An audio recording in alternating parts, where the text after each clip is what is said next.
بسم اللہ الرحمن الرحیم۔ رسول اللہ صلی اللہ علیہ وآلہ وسلم نے ارشاد فرمایا، مومن کی روح پرندے کی شکل میں جنت کے درخت سے کھاتی ہے، حتیٰ کہ اللہ جس روز اسے اٹھائے گا تو اسے اس کے جسم میں لٹا دے گا۔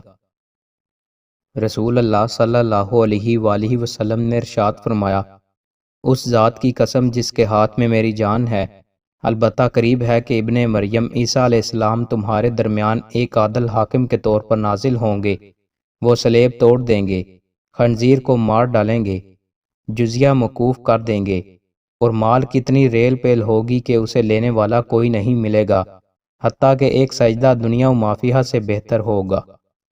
رسول اللہ صلی اللہ علیہ وآلہ وسلم نے ارشاد فرمایا، جب تم میں سے کسی کو کھانے کی دعوت دی جائے تو وہ اس میں ضرور شرکت کرے، دل چاہے تو کھا لے ورنہ چھوڑ دے۔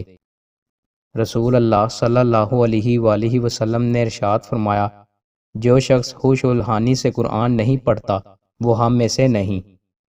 رسول اللہ صلی اللہ علیہ وآلہ وسلم نے ارشاد فرمایا، اے عائشہ رضی اللہ تعالی عنہا، کیا تم نے کبھی مجھے بری یا گندی زبان میں بات کرتے سنا؟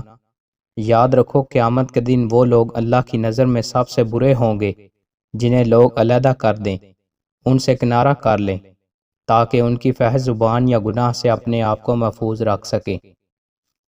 دوستوں، مزید اچھی ویڈیوز کے لیے ہمارے چینل کو سبسکرائب لازمی کریں۔ بہت شکریہ۔